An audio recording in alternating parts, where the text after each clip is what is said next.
Client portals are the lifeline of many businesses, especially those that have streamlined their process and rely on client self-service. Simply setting up a client portal though is not enough. You'll need to tweak it to achieve the best customer experience possible. Let's talk about some of the most important things to have in your customer portal with the customer in mind. The best customer portals are not just beautifully designed, it represents your company, is in line with your brand, and guides your customer throughout their client journey. Any action that they may need to take should be blatantly obvious, from upgrading their subscription to adding different team members. With that said, portal software like Service Provider Pro is going to allow for some advanced customizations. You can make your portal your own by setting up completely custom pages. Those can be anything from an Airtable to a knowledge base to even a custom service page for your clients.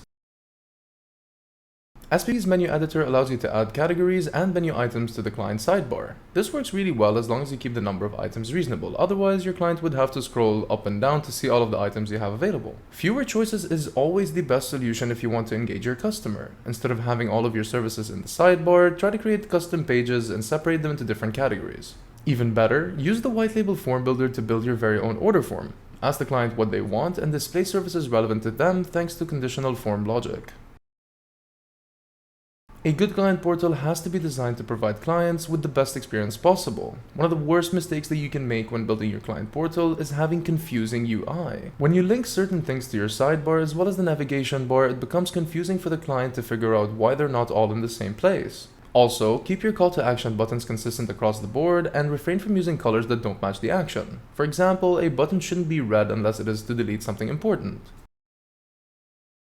A thoughtful, sleek design is not the only thing you need to focus on when setting up your new client portal. Modern businesses, especially productized ones, focus on making the portal as self-service as possible. Direct customer interactions are kept at a minimum. Instead, a lot of effort is put into designing a client portal that allows the client to log in and fetch information that they need at any time. In order to accomplish these goals, make sure to focus on the following key points to achieve the best client experience.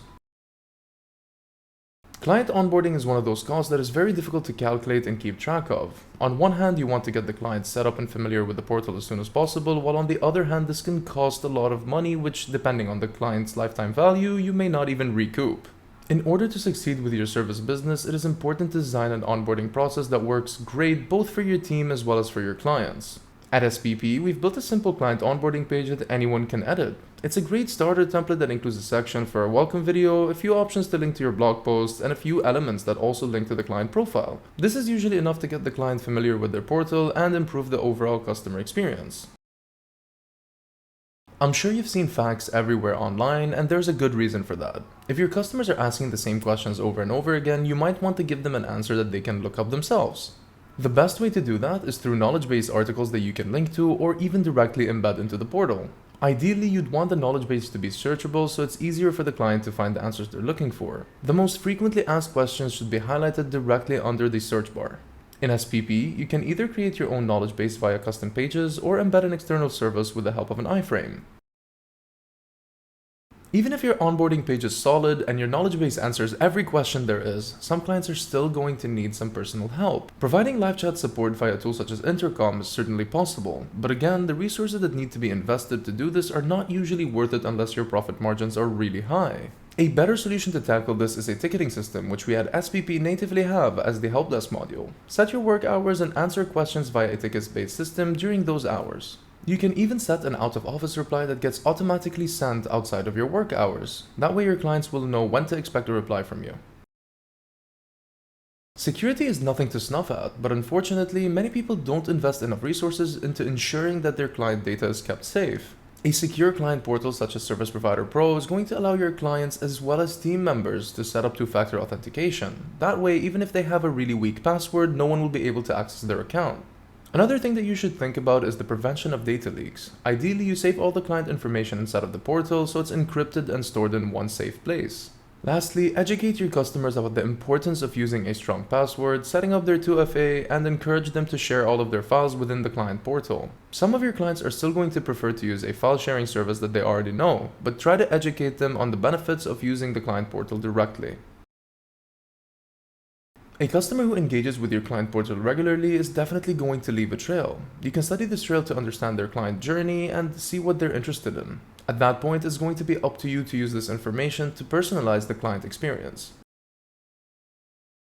Customer satisfaction is often defined by how personal of an experience the customer had with the service. Most have a standard way of doing business. Click on the services menu item, add the items you want to cart, and check out. The issue here is that not all customers are going to know exactly what they want or if a specific service they're looking at is what they need. They might even hesitate to check out because of your pricing.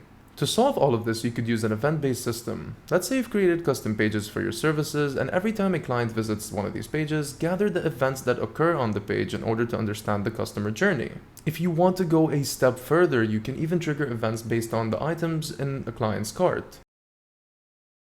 If you don't want to go overboard with tracking in events, you can keep it simple. SPP uses the Twig templating language, so with the help of the template editor, you can display different messages based on the data available. For instance, if a client is subscribed to a specific service, you could show a message on the dashboard that encourages them to buy another service that is relevant to it. You can even work with social proof. Let's assume you split your clients into 3 different categories: individuals, agencies, and resellers. During checkout, you could set up a condition to check which category the client belongs to and then show different social proof that fits the client's needs. Following the points that we've discussed today will put you on the right path to having the best client portal experience that any of your customers have ever used. You can check out SPP via the link in the description down below. Thank you so much for watching.